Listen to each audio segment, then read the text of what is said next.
estas opciones de las transmisiones, pero ya estamos el día de hoy. Muchas gracias por estarnos acompañando desde ya y a los estimados colegas que hemos invitado para que nos acompañen también. Muy agradecidos por su presencia y por darnos la oportunidad de compartir en este tema tan importante. Antes de iniciar en la temática específica, quiero presentar a las personas que nos escuchan, que comparten con nosotros. eh, que nos escuchan y comparten con nosotros, quiero presentarles a los distinguidos colegas que nos acompañan el día de hoy, que les hemos pedido pues conversar desde el ámbito estrictamente jurídico, constitucional, penalista y derechos humanos sobre el tema que abordaremos en unos instantes. Primero quiero presentarles al licenciado Edwin Estuardo Mayén García, es abogado y notario, tiene más de 20 años de graduación y por consecuencia ejercicio profesional. El licenciado Mayén García se ha dedicado exclusivamente, bueno, no exclusivamente, pero en un gran porcentaje de su ejercicio profesional al área penal, y de esa área penal específicamente podríamos afirmar que más del 80% de los procesos que ha llevado en toda su extensa historia de litigar ha sido abogado defensor y en algunas ocasiones la figura de querellante, pero más en la línea de la defensoría. Es conocido en el ámbito judicial como el abogado de trinchera, derivado por el trabajo constante y la lucha que hace por la prevalencia de los criterios penales y de defensa que él siempre ha sustentado. Y por el otro lado, nuestro estimado doctor y maestro, el doctor Freddy Sánchez, que es un profesional de amplio recorrido también, que ha conjugado el desempeño de la docencia universitaria a nivel superior y de posgrado con el litigio. Y además se ha desempeñado bastante ampliamente en en el ámbito de la constitucionalidad guatemalteca. Entonces, por eso consideramos oportuno poder compartir con ambos profesionales y establecer las situaciones propias del respeto de la legislación. Y entrando en materia, quisiera, antes de escuchar a los distinguidos profesionales, bueno, solo concederles a los profesionales si quisieran saludar a la concurrencia y ya pasamos en materia. Licenciado Mayén, licenciado Sánchez, si quisieran dirigirse a la concurrencia. Gracias, licenciado Franklin. Muy buenas noches. ¿Qué tal, licenciado Freddy? También estuvimos juntos en la trinchera en su oportunidad. Un verdadero honor haber sido invitados a tan prestigioso eh, espacio que cubre el licenciado Azurdia, amigos no solo de esta maravillosa y bendecida carrera en la trinchera, sino también amigos de toda la vida. Así es que es un placer poder conversar un poquito del tema que hoy vamos a abordar. Y muy buenas noches a todos y cada uno de los que estén presentes en esta conversación.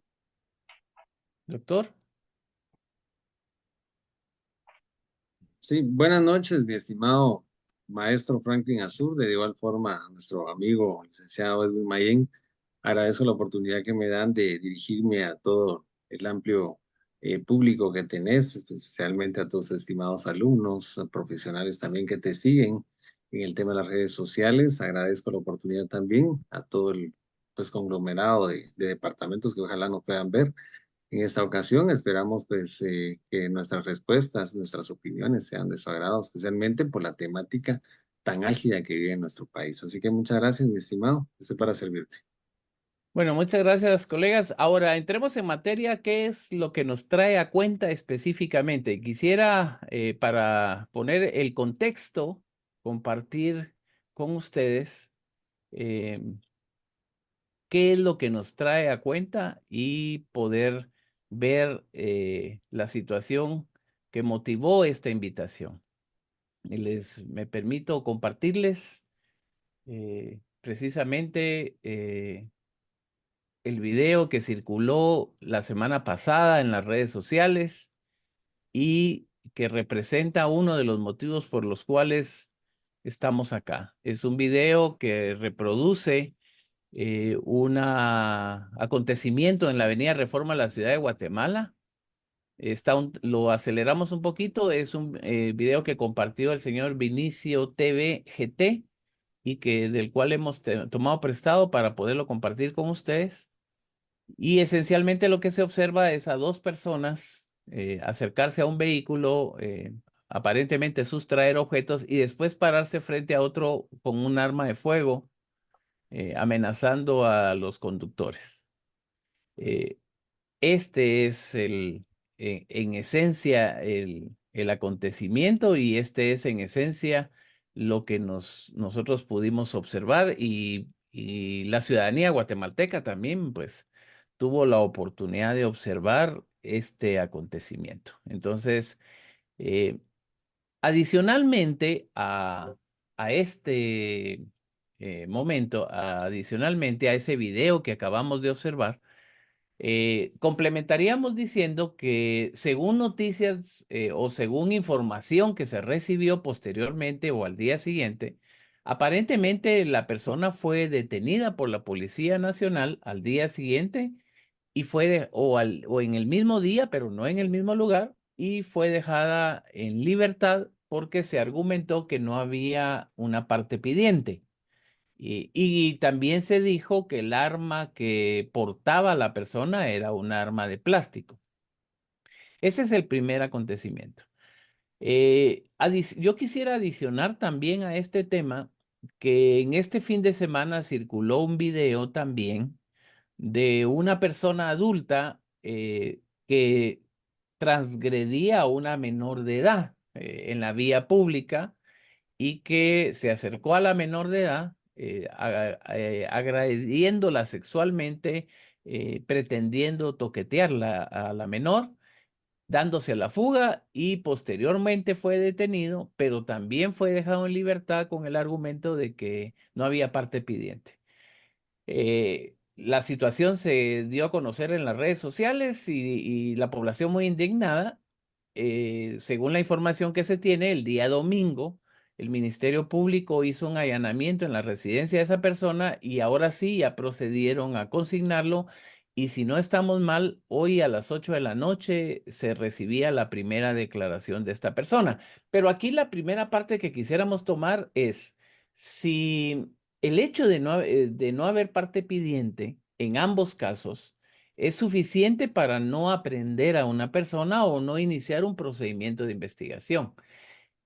Y si el hecho de que las evidencias circulen en videos en las redes sociales no es suficiente para poder iniciar un proceso de investigación formal, y adicionalmente, ¿qué pasa con el conocimiento de oficio o la persecución penal de oficio que establece nuestra legislación? Entonces, aquí las preguntas esenciales van en esa línea. No haber una parte pidiente es suficiente motivo para que las fuerzas de seguridad no detengan a una persona y lo dejen libre posteriormente. El hecho de ser videos que circulan en redes públicas no es suficiente. Y por el otro lado, ¿qué pasó con el conocimiento de oficio? O sea, ¿qué pasa de conformidad con el artículo 24 del Código Procesal Penal? ¿Qué pasa con la acción penal pública? Y en ese marco, hacer nuestro las reclamaciones de la ciudadanía en el sentido que la ciudadanía exige que haya una acción. Yo quisiera, antes de cederles la palabra en este sentido, hacer algunas reflexiones específicas en este caso. Primero, recordar que el derecho penal, aparte de que tiene un efecto de castigo represivo, también tiene un componente preventivo. El derecho penal es en esencia preventivo. Y esa prevención se alcanza cuando la ciudadanía o la población tiene conocimiento de que tal conducta es delito y que además la posibilidad de la imposición de un proceso y posteriormente de una pena. Y entonces que se espera que eso produzca un efecto preventivo. Pero la prevención será más efectiva si es inmediata. Es decir, si la persecución penal es inmediata, em, si la persecución penal es inmediata, eso va a permitir que al ser inmediata la persecución penal, entonces permitiría que ese efecto de temor en la población tuviera esa efectividad del caso, ¿verdad? Eh, la justicia debe ser pronta, debe ser inmediata, y esa inmediatez es la que tiene ese efecto preventivo, ¿verdad? Entonces ahora, pero en estos casos que hemos visto, no.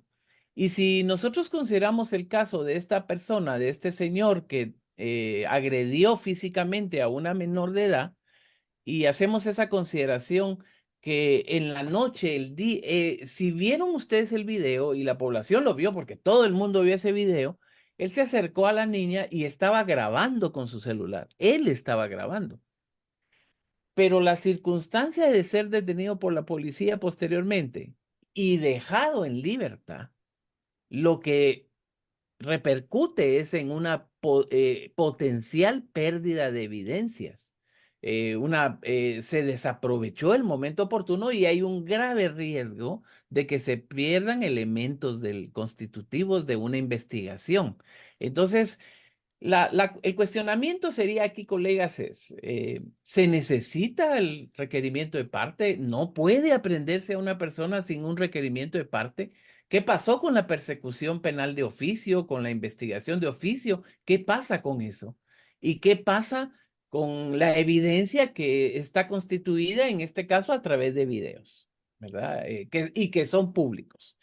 Y además con la necesidad del resguardo de las evidencias y la pérdida, que evitar la fuga de los autores y resguardar evidencias. Eso sería, pues, eso quisiéramos expresarlo a ustedes y nos gustaría escuchar que ustedes plantearan quién de ustedes quiere hacer un pronunciamiento inicial en relación a esta argumentación. Licenciado Mayén, maestro Sánchez. ¿Quién de ustedes quisiera compartirnos su primer criterio al respecto?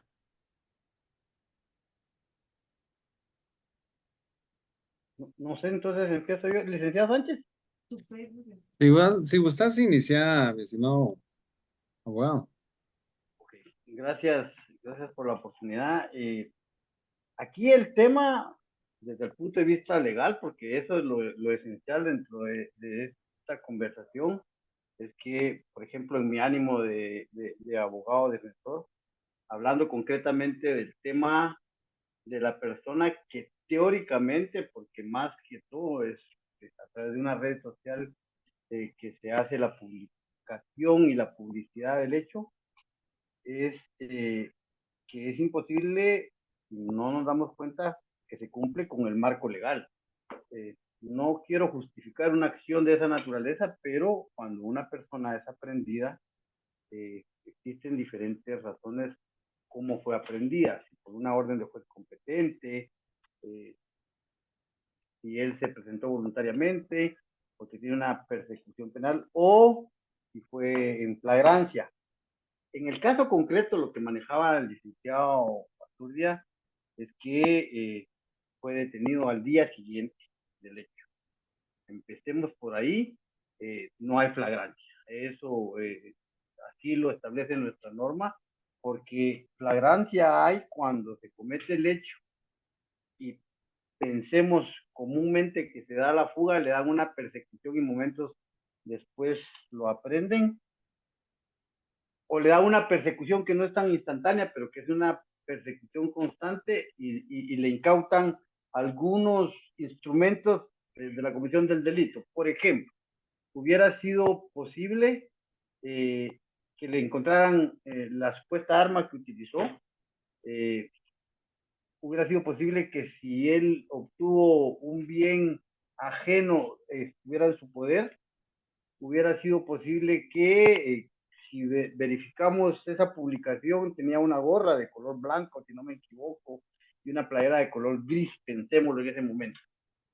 Comúnmente cuando aprenden a una persona, la policía las pone a disposición del juzgado, pero no dejan, aunque haya frío, si carga una playera, no dejan que se coloque una chumpa, por ejemplo, o si hay mucho calor, no dejan que se quite lo que carga si es una chumpa muy fuerte. Entonces, pensando en que cuando es una flagrancia, pero si él fue detenido al día siguiente, para empezar no sabemos si fue detenido por una orden de juez competente, que eso es un requisito esencial para establecer dentro del marco legal que se pone a disposición legalmente del juez que ordenó su aprehensión. Eso es esencial. Y como no conocemos a profundidad el hecho, pero entendemos que existe una duda razonable, o sea, en término común, le encontraron el arma que supuestamente utilizó, tenía la misma ropa que supuestamente utilizó. ¿Cómo se puede establecer que esta persona era la que estaba cometiendo el hecho? Entonces, y ahí, pues ya lo dijo el distinguido colega Azurdia, que efectivamente le quitaron su falta de mérito, lo dejaron inmediatamente libre porque no había ningún elemento de convicción, aunque sea uno, un elemento de convicción es necesario para sujetarlo a proceso. A veces, desde el punto de vista del juez que está conociendo el hecho. Pero en este caso concreto, evidentemente, a criterio estrictamente personal y del ejercicio del derecho de defensa, no hubo un solo elemento de convicción que pudiera disponer y quedar sujeto a proceso. Eso es lo que humildemente puedo pensar yo. Muy bien, muchas gracias. Realmente el tema de la delincuencia generalizada que vive el país y de la delincuencia organizada también, ¿verdad? Porque podemos hablar de los dos tópicos y relacionados especialmente a los hechos delictivos que se dan en nuestro país.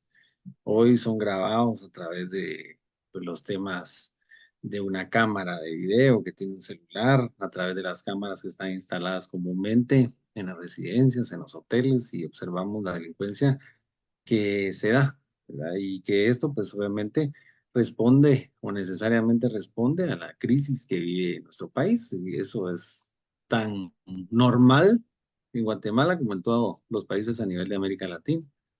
El tema es qué sucede realmente si efectivamente el Ministerio Público responde a una persecución penal de oficio al observar una cámara de video de esta naturaleza sin que exista necesariamente una previa denuncia.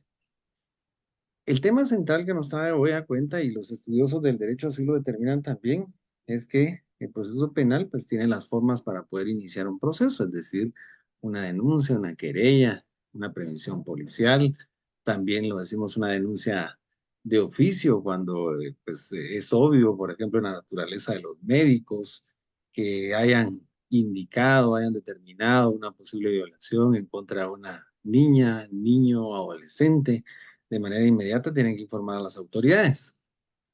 El tema central es que a través de las cámaras de video, si bien es cierto, hemos observado cómo se dan los hechos delictivos, e inclusive nosotros no somos ajenos, pues, a veces en nuestro vehículo se acercan a otros vehículos también, y observamos nosotros la total impunidad con la que actúa la delincuencia en Guatemala. El problema es que muchas veces, a través del nerviosismo, la forma en la que se dan los hechos delictivos, pues la gente normalmente pues considera dejarlo en la impunidad, es decir, que son cifras que van a determinar que las denuncias no lleguen al Ministerio Público y que esto en determinado momento no se investigue. Pero si hablamos desde un punto de vista de la persecución penal de oficio, también lo es que para poder iniciar una denuncia de esta naturaleza, sí necesita el Ministerio Público de una persona que ha denunciado un hecho, es decir, de un agraviado, una víctima, y para ello, pues, iniciar la persecución penal a partir de la denuncia fundada. Es decir, si le robaron el celular, usted tiene que poner la denuncia respectiva. Si usted le roban el carro, pues, de manera inmediata. Inclusive hoy, para muestra un botón, ¿verdad? Las denuncias, pues, pueden ser electrónicas. Es decir, el Ministerio Público ha facilitado también la forma de denunciar de esa manera. Por lo que, si se aprende a una persona en el acto, tal y como lo manifestaba el distinguido colega, efectivamente se tendría que dar a través de una flagrancia, es decir, una continuidad en el hecho delictivo, que la Policía Nacional Civil o los elementos de la policía hayan observado que se esté dando un hecho de esa naturaleza, o que las mismas personas de manera directa indiquen, mire, por ejemplo, ¿verdad? Allá va el ladrón o allá va el delincuente, acaba de robar una cartera, y eso se le dé una continuidad de manera inmediata y se aprenda al supuesto delincuente, ¿verdad? El supuesto sindicado para presentarlo ante las autoridades. Esa sería una forma brillante a veces que puede actuar y la policía, y a veces es loable que lo haga de esta manera. Circunstancialmente a veces pues no se puede, ¿verdad? Contamos con una cantidad también, a mi juicio, un número mínimo de agentes de la Policía Nacional Civil que andan en la ciudad capital y que no se dan abasto a este tipo de hechos delictivos. Sin embargo, son presentados ante la autoridad derivado de un hecho de esta naturaleza. Lo más importante es verificar qué indicios racionales existen para poder ligar a proceso a una persona. Y entonces cuando un juez llega a una audiencia de esta naturaleza ante un sindicado, de un imputado, y el principio de inocencia también lo es, que el Ministerio Público no tiene los suficientes indicios como para poder demostrarle al juez que esa calificación jurídica puede suceder o puede darse. Entonces el juez lo único que tiene es decir, bueno, disculpen, pero aquí vamos a dar una falta de mérito porque los indicios no son suficientes. Como decía el distinguido colega, ni siquiera uno, es que un indicio debería de ser suficiente para poder ligar a una persona, es decir, bajo esa naturaleza, por así decirlo, no se encontró un arma de fuego, punto número uno. Cuando se captura a las personas, se captura con diferentes formas de vestir, a veces en la calle o circunstancialmente se llega a la casa. Los delincuentes a veces actúan con total impunidad, a veces con armas de fuego hechizas, a veces con armas de fuego, por ejemplo, un juguete, pero no hay forma, realmente no hay una forma porque también la ciudadanía deja impune esos hechos delictivos, es decir, no se le puede dar continuidad a una denuncia cuando el ciudadano no denuncia, cuando el ciudadano no tiene esa cultura democrática de presentar la denuncia ante las autoridades para que las autoridades también se hagan cargo. Realmente estos hechos en la infinidad de las denuncias que se plantean al Ministerio Público van a quedar sin nombre, sin investigarse, porque lamentablemente también los ciudadanos no tenemos esa cultura.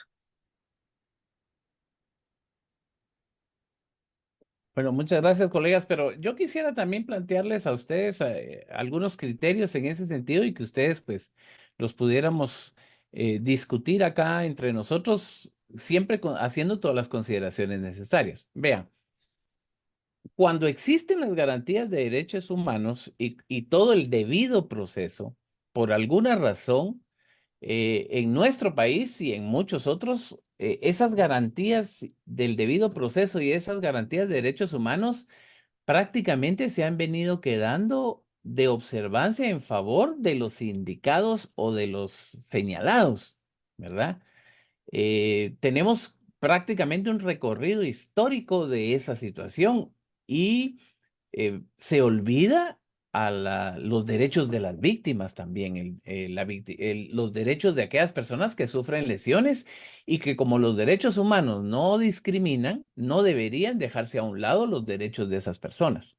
Y aquí yo les quisiera plantear a ustedes alguna y ponerles algunas situaciones y ustedes me dirán procesalmente cuál es el criterio que observan. Número uno, los derechos humanos se deben aplicar, interpretar extensivamente, ¿verdad?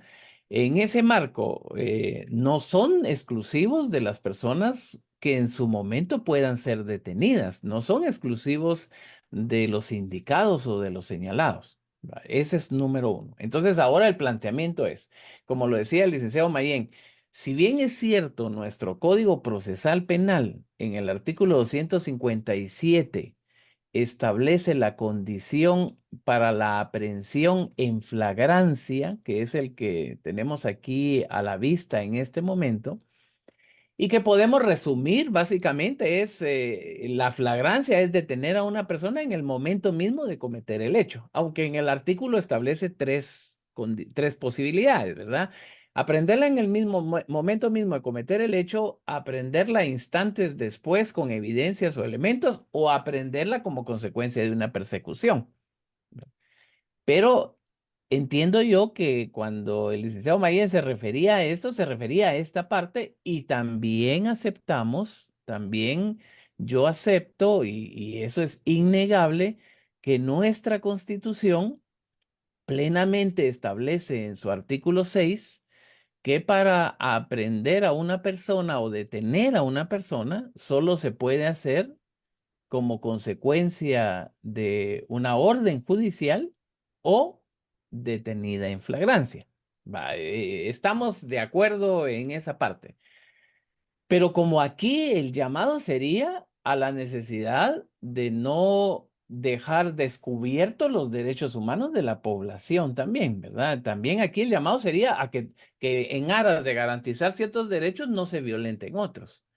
Entonces yo quisiera plantearles a ustedes en ese sentido que, por ejemplo, bien pudiera ser que la Policía Nacional actuara de una forma distinta y no de la forma que lo ha venido haciendo en estos últimos casos y siempre sustentados en ley, pues siempre bajo un amparo legal. Por ejemplo, quiero plantearles cuál es la función de la policía ante un delito, ¿verdad? ¿Cuál es la labor, digamos, de la policía en caso que fuera llamado a la presencia derivado de un delito? ¿Cuál sería su función? Aquí la voy a compartir para que podamos verla todos.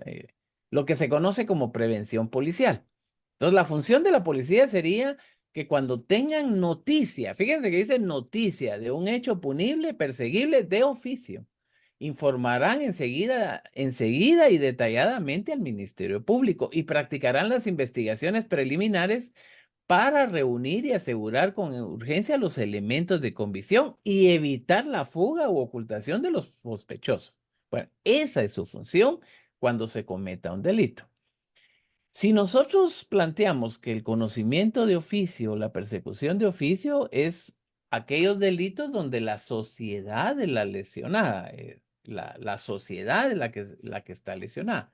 Entonces yo planteo que en este caso no sería necesario un requirente, una parte pidiente. Sí la noticia de un delito, que eso sería la denuncia, ¿verdad? La noticia de un delito, eh, pero no se necesita una persona específica que invoque ser agraviada, porque el delito es toda la sociedad la lesionada.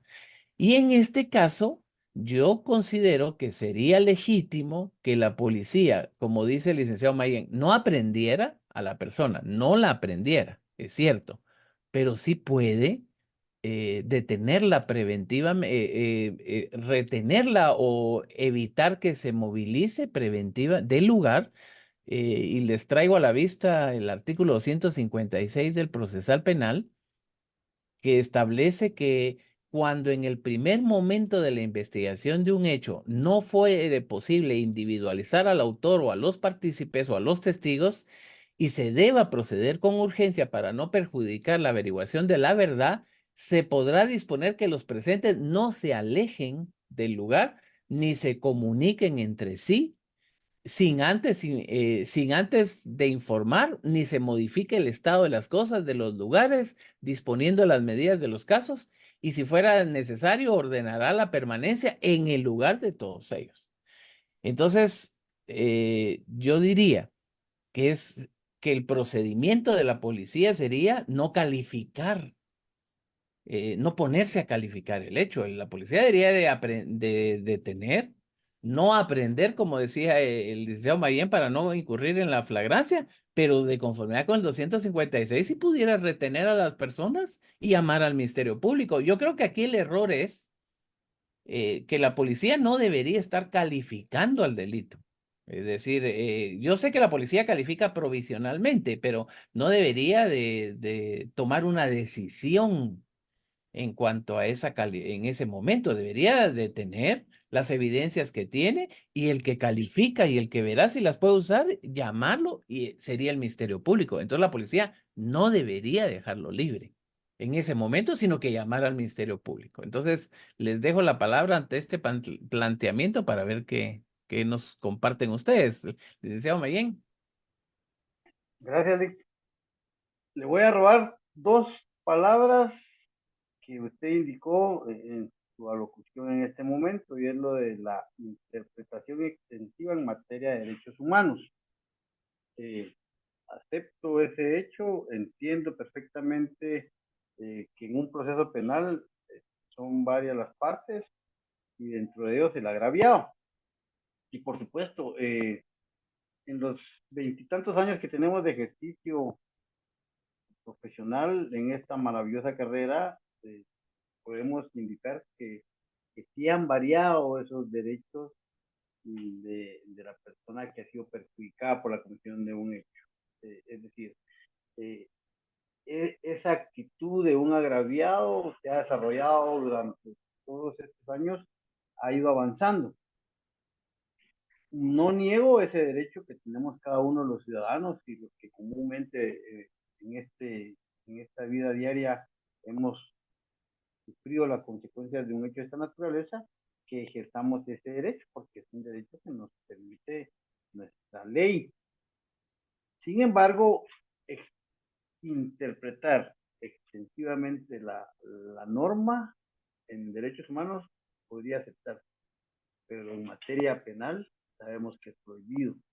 Y no podemos nosotros extender una interpretación de esta naturaleza en cuanto a la aprehensión de una persona sin orden de juez competente. Así lo dice la Constitución, así lo dice la ley.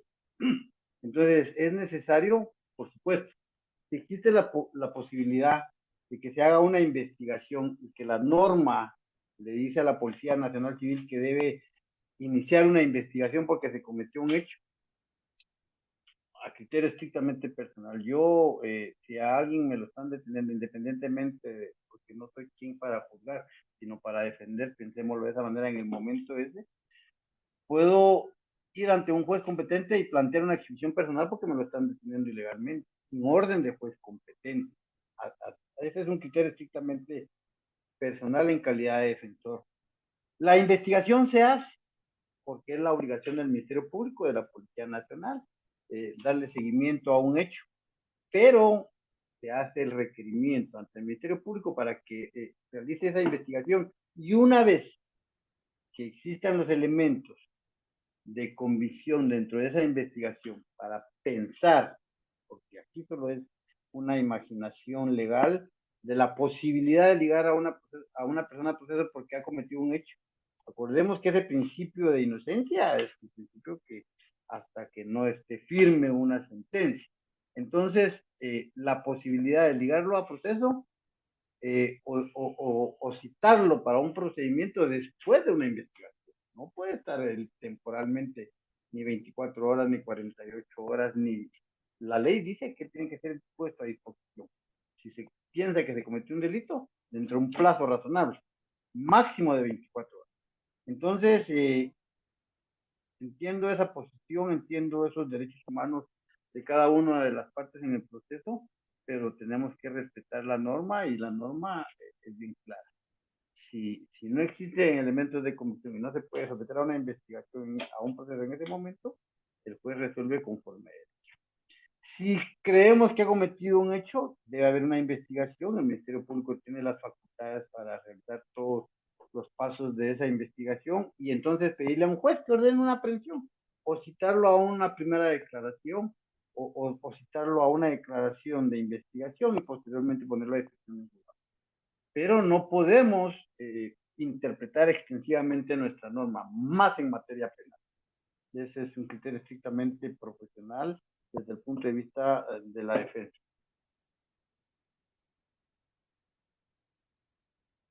Doctor.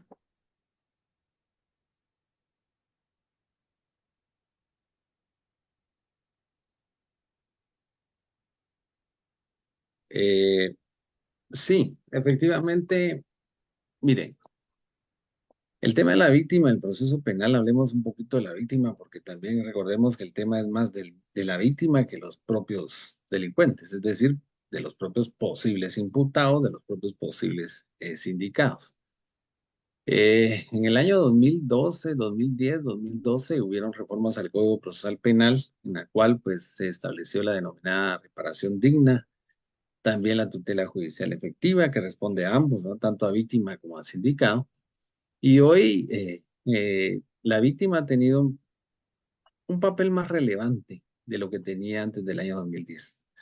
Antes del año 2010, el juez le preguntaba al sindicado si quería o no quería que la víctima pues pasara especialmente a la audiencia. Si el sindicado decía simplemente, mire, no deseo que esté presente, pues entonces se retiraba de la audiencia.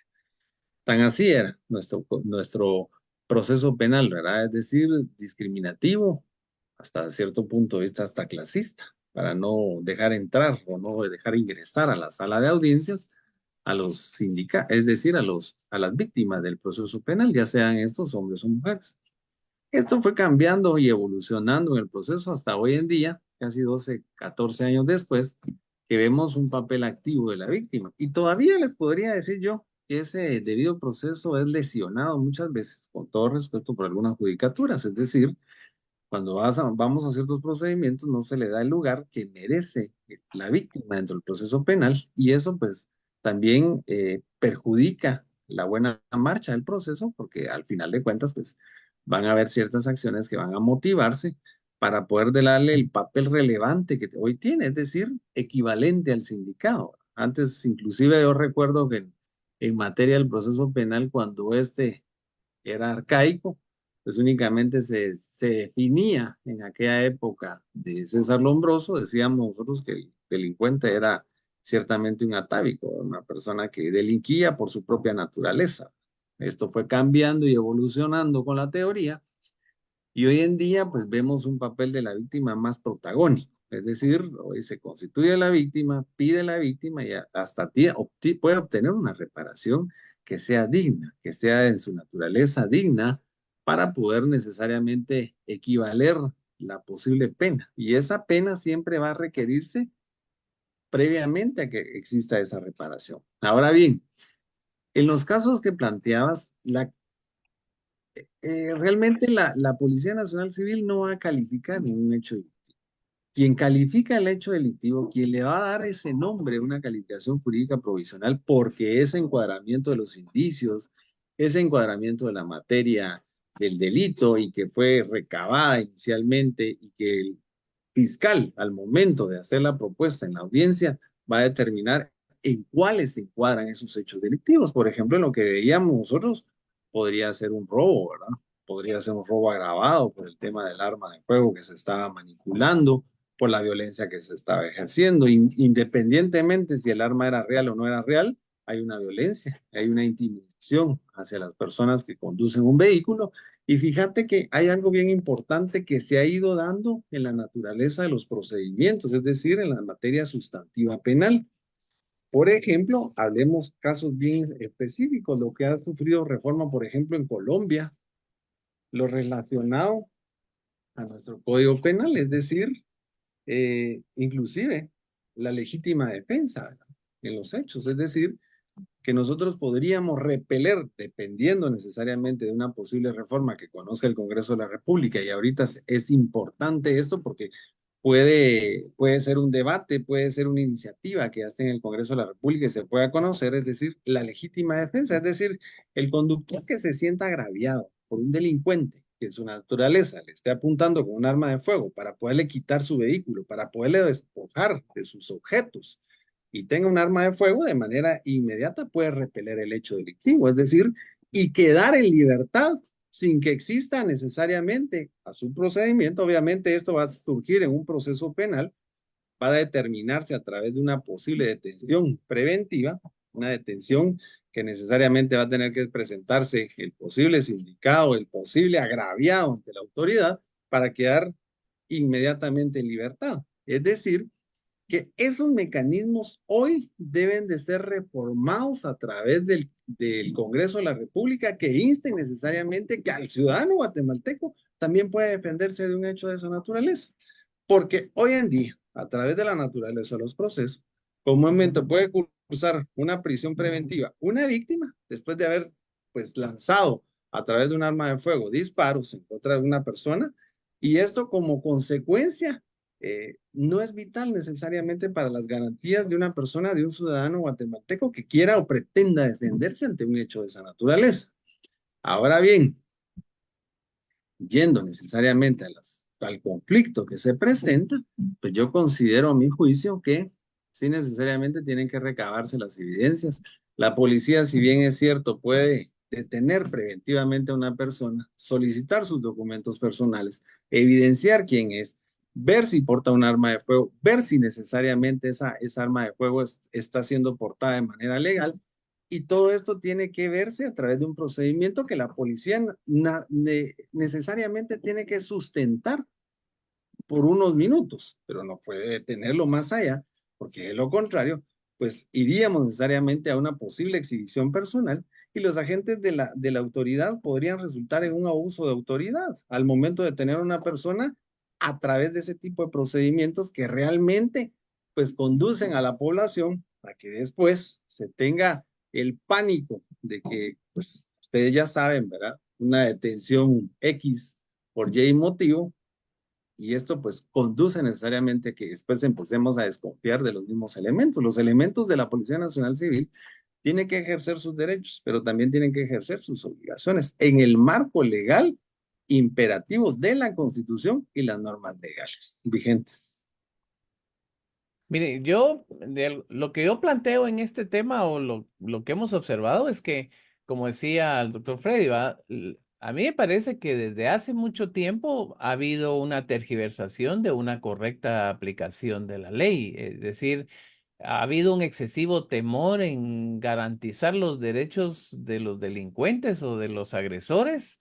Y eso ha sido lo que ha generado la mayor parte de inversión en el procesal, ¿va? Pero el tema que hablábamos de la protección de las víctimas o de los derechos de las víctimas, aparte de la reparación que debería darse posteriormente y que fuera correcta y que una reparación oportuna y efectiva y que sea realizable también, porque muchas de las reparaciones que se ordenan en los procesos no se pueden realizar y muchas de las disposiciones, o no tienen mucho sentido. Yo tuve la oportunidad de ver reparaciones ordenadas en resoluciones judiciales por delitos de violencia sexual, por ejemplo, o por delitos de explotación sexual, y la reparación era poner una manta en una calle, ¿verdad? Y eso habría que ver hasta dónde eso es constitutivo de una reparación digna. Ahora, yo lo que planteo es, y quisiera yo transmitirles a ustedes cuál es la teoría que planteamos. El proceso, digamos que los hechos o los acontecimientos que producen efectos jurídicos que podrían convertirse en un proceso penal tienen momentos, tiene sus etapas, tiene sus momentos.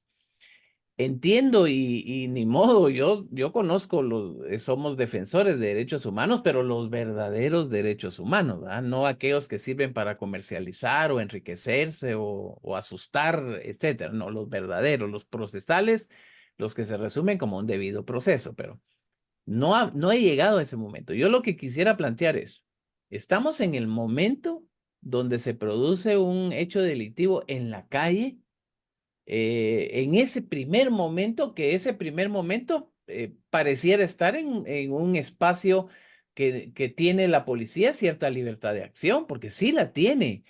Por ejemplo, el licenciado Mayén planteaba lo de la posibilidad de una exhibición personal. Entonces yo traigo a la vista en este caso el artículo 6 constitucional y que a la parte final del primer párrafo, aquí en la parte final dice, los detenidos deberán ser puestos a disposición de la autoridad judicial competente en un plazo que no exceda de 6 horas, ¿verdad? Entendemos todos que la policía detuvo o retiene y tiene 6 horas a disposición para posteriormente, después de las 6 horas, ahí sí es diferente, ¿verdad? Ya tendría que ponerlo a disposición de un juez. Pero en ese lapso de tiempo, era lo que yo les planteaba, en ese lapso de tiempo, no ponerse a hacer una calificación de la situación. Claro, debe hacer una calificación provisional, pero no debería entrar a valorar si esto es suficiente, no es suficiente, si con esto se va a procesar, no se va a procesar. Eso es tarea del Ministerio Público. Y en ese caso, en el marco del espacio de 6 horas, pensemos en lo que vimos ahorita en estos últimos acontecimientos. Tenemos un espacio de 6 horas.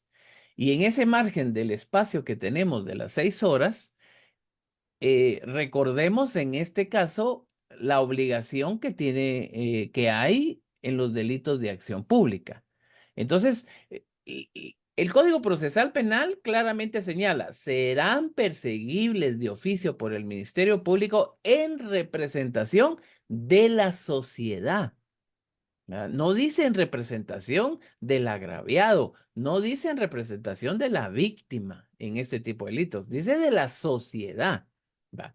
Y en ese marco de esta obligación,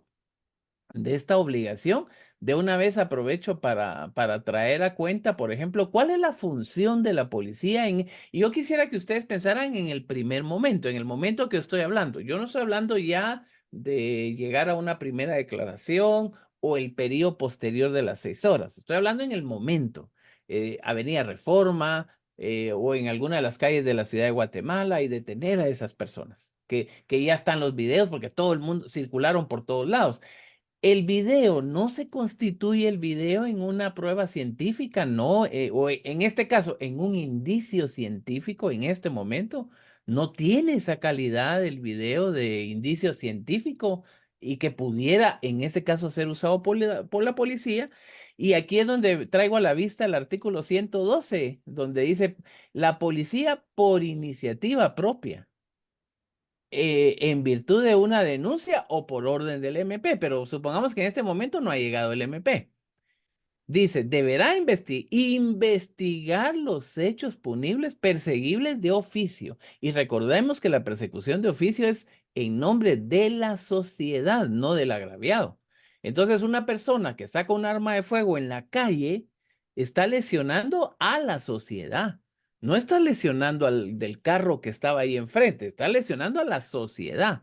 Entonces, una persona que saca su arma de fuego, sea verdadera o sea plástica, debemos entender en el principio de protección que suponemos que es verdadera, ¿verdad? Y dos, impedir que los hechos sean llevados a consecuencias ulteriores. Esta sería la obligación de la policía. Entonces, en ese primer momento, ¿puede la policía detener, retener si es necesario, no calificar en ese momento, decir, no, fíjese que no hay parte pidiente, entonces que se vaya? No, debería retener. Tenemos un espacio, como decía el licenciado Mayen, de 6 horas, ¿verdad, Lico? ¿O no? Porque no puede ser, porque sería parte que entonces a las 2 horas ya se pueda plantear una exhibición personal. Llamar al Ministerio Público y en ese momento esperar que el Ministerio Público haga una mejor calificación.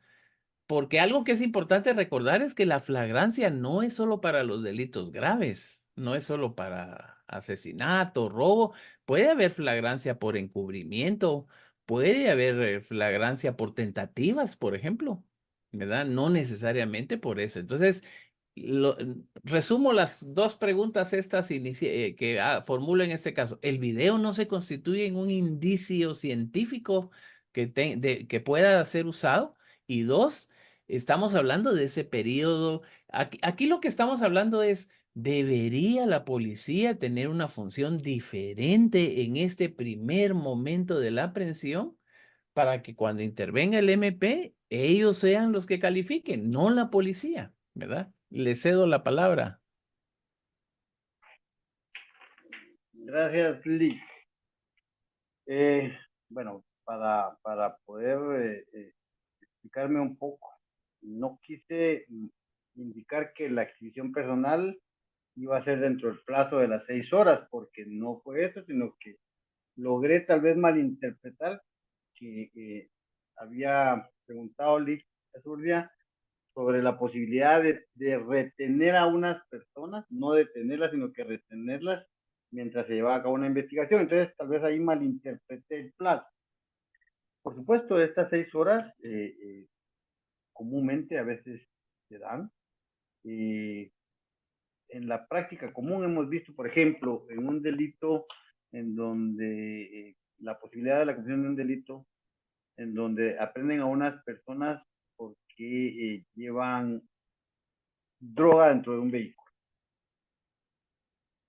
Comúnmente, en la práctica común, hemos logrado ver que a la persona la dejan sentada a la orilla del vehículo, llaman al el Ministerio Público llama a sus expertos y dentro de un análisis de la química para probar si no es droga, se ha desarrollado un plazo de más de 24 horas a veces, 20, 12, es decir, ese plazo de 6 horas, pero ¿qué sucede ahí? Y es la argumentación que ha hecho el Ministerio Público cuando hace sus procedimientos. Le dice, usted no está detenido aún. Eso es lo que comúnmente pasa y es lo que usted indicaba. Ahora, Milik, si entendemos, no hace una calificación jurídica la policía en la práctica común, ¿no? O sea, debemos de, como ciudadanos comunes, debemos lograr ver que si a esta persona, por lo que entramos en conversación en este tema el día de hoy, la de la Avenida Reforma, la hubieran aprendido en el instante o dentro de las 6 horas que dice la Constitución Política de la República de Guatemala, creo que hubiera sido sujeto a proceso, no con ese video porque se ha indicado, porque si a él hubieran aprendido con un arma de fuego y no tiene licencia, pues está cometiendo un delito. El problema con este tema exclusivo es que a él lo aprendieron 24 horas después en un lugar distinto, en distinta forma, sin elementos de convicción. Y ese video, no veo la posibilidad de que no sea un elemento de convicción científico, porque para que fuera un análisis de esa naturaleza tendría que cumplir con un requisito esencial y decir, hay una víctima que planteó la denuncia y hace el reconocimiento físico de la persona en el video. Pensémoslo de esa manera, porque este es un procedimiento, una investigación, es parte de uno de los medios de investigación, el reconocimiento de las personas. Entonces tenía que haber alguien que planteara la denuncia. Pero si no había denunciante, si no había video, porque el video, bueno, hasta hoy no sabemos la posibilidad de que lo haya tenido a la vista del honorable señor juez que conoció en primera declaración. Y no había otro elemento de convicción, como no había armas, como no fue aprendido en el momento, en ese plazo que la ley estipula, imposible poder entrar en ese tema. Esto es en referencia a que ese plazo de 6 horas, la Policía Nacional Civil, cuando hay un delito cometido y lo aprenden inmediatamente, lo ponen a disposición y no son ellos los que tipifican la acción de la persona, sino que saben que ha cometido un delito. Va caminando, porta un arma y no tiene licencia, a disposición de un juez competente. Ya será el Ministerio Público el que cuando hace un señalamiento del hecho, le da una tipificación inicial, porque el que determina es el juez. Entonces, esa imputación la hace el Ministerio Público y el juez resuelve, pero deben de haber elementos de convicción. Eso es en relación a esa aprehensión dentro del plazo legal. No hay ninguna discusión, siempre y cuando, por supuesto, haya sido en el momento y que dentro de esas 6 horas se ha puesto a discusión pues, con los elementos de convicción y el Ministerio Público. Y en la práctica común, no son 6 horas, a veces hasta para escuchar a las personas que han sido aprendidas en flagrancia pasan más de 24 horas para poderse escuchar, pero sí hay elementos de convicción para pensar que es la posibilidad de que lo liguen a proceso. Importante es también entender que a veces, y aunque tal vez no se cumpla con una norma constitucional en ese derecho de defensa, pero a veces les dictan falta de método y sin embargo les pueden otorgar algunas medidas a las personas para decir, mire, usted no puede ausentarse de su residencia, de su domicilio, tiene que presentarse al Ministerio Público a una citación, etcétera, etcétera. Pero ese es un tema completamente distinto. Considero que en este caso concreto, pues no habían elementos de convicción para ponerlo a disposición de un juez para una investigación y apertura de un proceso penal, por lo tanto se decretó la falta de mérito. Eso es en ese tema. El otro tema se me escapó en este momento, o no sé si el licenciado Sánchez podría ampliar lo que hemos estado platicando. Doctor. Sí, muchas gracias, mi estimado. Sí, fíjate que he escuchado con atención tus interrogantes y especialmente a todos aquellos pues, profesionales que nos siguen y también estudiantes que nos ven a través de esta plataforma.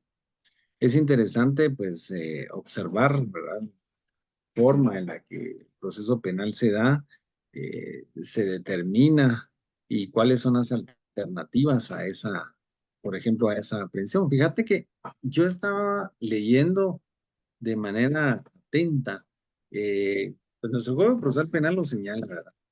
Dice el artículo 257, segundo párrafo, para todos aquellos que lo quieran leer, dice, del mismo caso dice cualquier persona autorizada, cualquier persona está autorizada, es decir, no hay necesidad de que sean agentes de la Policía Nacional Civil, pero imagínate un hecho en donde una persona está siendo violentada a través de un arma de fuego. No sabemos nosotros si eso no es un arma de fuego, si en su caso es una pistola, por así decirlo, plástica, y se está violentando el derecho de otra persona que está en un automóvil. Yo me preguntaría, ¿quién en su sano juicio se puede bajar de su automóvil y decirle, mire señor, o detengámoslo entre todos, hagamos la rueda y miramos cómo lo detenemos? Eso es imposible. Ningún ciudadano con su conciencia natural de ser humano se va a bajar de su automóvil sin un arma de fuego de la misma naturaleza para poder repeler un ataque en ese mismo instante. Eso es casi imposible. Es decir, solo los elementos de la Policía Nacional Civil, porque obviamente están autorizados, además que portan un arma de fuego, además que tienen la práctica policial, por así decirlo, para poder disparar. eh, yo creo y creería con todo el respeto del mundo que ningún ciudadano común sin un arma de fuego no se va a bajar del automóvil a prender a una persona. Pese a que, así lo dice el Código Procesal Penal, dice, en el mismo caso, cualquier persona está autorizada. O sea, cualquiera podemos autorizarnos para decir, bueno, señores, esto va a ser objeto de una impunidad, en este mismo momento yo lo detengo y en su caso lo presento ante las autoridades, ahí está el video que está grabando, pero ¿cómo lo vamos a hacer? Eso es imposible. Realmente yo creo que nadie en su sano juicio va a proceder a una detención de esta naturaleza a sabiendas que el otro está con un arma de fuego y en su caso yo personalmente no lo puedo hacer porque sé que independientemente de salir, desde el momento en que yo salgo de mi automóvil y le digo al sujeto, mire señor, deténgase con su arma de fuego, nosotros lo vamos a poder perdonar, pero en ese momento yo creo que pueden disparar el arma de fuego y el herido pueden ser otros u otras personas totalmente distintas a aquel que en determinado momento se le están pidiendo en ese momento sus artículos personales, dígase su laptop, dígase su teléfono, iPhone, o dígase cualquier naturaleza, o mire el vehículo, démelo en este momento. Yo creo que nadie en su sano juicio se va a meter en ese tipo de problemas, ¿verdad? Yo sería alguien que probablemente si tengo mis vidrios polarizados, pues también sacaría mi teléfono para poder grabar el hecho delictivo. Pero los únicos que estarían llamados en este momento para poder detener a una persona que anda portando una arma de fuego y anda amenazando serían los mismos elementos porque ellos podrían repeler el ataque inmediatamente. Es decir, mire señor, baje el arma de fuego, le disparamos, se le dispara y se acabó el asunto. Pero yo llamaría realmente a la reflexión a la población ciudadana. Yo creo que nadie se va a meter en ese tipo de situaciones. Es decir, llamados a grabar a través de los teléfonos celulares, pues con mucho gusto lo hacemos. Y es simple y llanamente no corre mi vida a peligro. De lo contrario, pues al final de cuentas esperamos que las cosas no hayan pasado a más. Vimos y observamos cómo el acto delincuencial se dio. Cualquier persona está autorizada para poder aprender a una persona de esta naturaleza, pero bajo esas circunstancias yo diría sería inoportuno hacerlo. Podrían ser otras las personas que puedan fallecer en el mismo acto y la Policía Nacional Civil sí lo tendría que hacer. El problema es que en ese momento es compleja la situación que está viviendo el ciudadano guatemalteco y nadie va a quererse a meter a perder su vida o en su caso salir lesionado en un acto de esa naturaleza. Entonces, bajo esas circunstancias, cualquier ciudadano lo puede hacer. No hay necesidad que esté la agente de la Policía Nacional Civil, pero bajo esas circunstancias es complicado hacer. Yo diría que por eso y por ese mismo motivo es que se han dado esas reformas en otros códigos a nivel de América Latina, porque lo que dice el conductor es, bueno, si yo le disparo, me voy a ir preso, mientras se investiga qué va a pasar.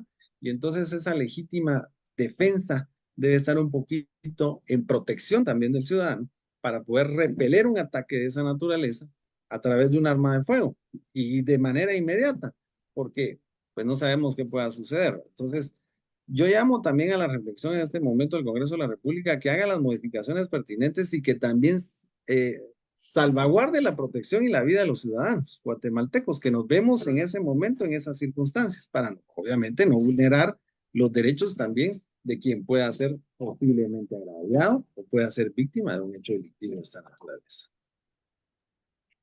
Pues sí, pues vean colegas, da para mucho hablar esta temática, pero ya nos vamos a ir despidiendo por el tiempo que vamos ya en la transmisión. Solo quisiera reafirmar algunos aspectos. Yo sí creo que es necesario, como decía el doctor Freddy, que se tomen acciones inmediatas en la restauración de la seguridad ciudadana y de la protección de la población, pero también en la misma interpretación de las leyes y en la misma interpretación y aplicación.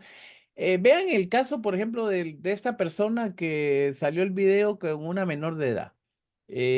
Ahí se corre el riesgo, ojalá no haya pasado así, de que se perdió evidencia valiosa, pues la persona estaba grabando a la niña. Fue retenido minutos o tiempo después por la Policía Nacional y fue dejado en libertad, pues en ese momento. Ahí sí se podía, por ejemplo, haber hecho una retención de los aparatos que se le encontraron. Tal vez él no, pero sí se debió haber resguardado la posibilidad de evidencia que sirviera para una investigación posterior.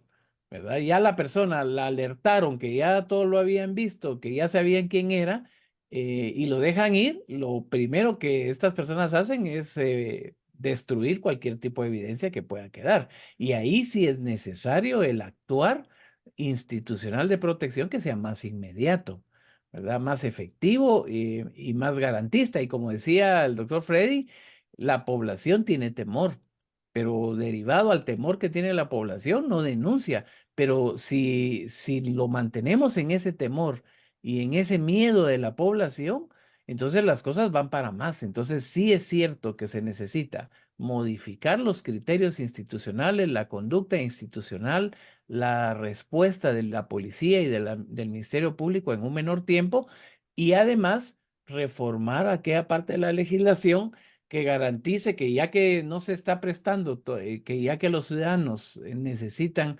defenderse a sí mismos en determinadas circunstancias, que la oportunidad de la invocación de legítima defensa sea más ágil, más oportuna, con menos riesgo de permanecer en carceleta durante un periodo de horas que puede ser dañino y peligroso, ¿verdad? Pues ojalá lográramos resolver esto. Mientras tanto, pues nos tocará seguir con el día a día. Yo quiero agradecerles a ustedes el tiempo que brindaron en este día lunes, siendo lunes ya de noche, y cederles un tanto la palabra al licenciado Mayén y licenciado Freddy Sánchez para que nos puedan expresar sus palabras de despedida para las personas que nos están acompañando y que nos seguirán viendo porque esto se queda grabado y se puede, constantemente está siendo reproducido. Por favor, licenciado Mayén, a la orden. Muchísimas gracias, Rick. Muchísimas gracias por la oportunidad de poder estarnos con usted y platicar un poco de temas de esta naturaleza. Esperamos que de una u otra manera hayamos puesto esta conversación a nivel bastante multiplicado. Y un saludo especial para el doctor Sánchez. Un abrazo para Lick Urdia y feliz noche para todos. Doctor.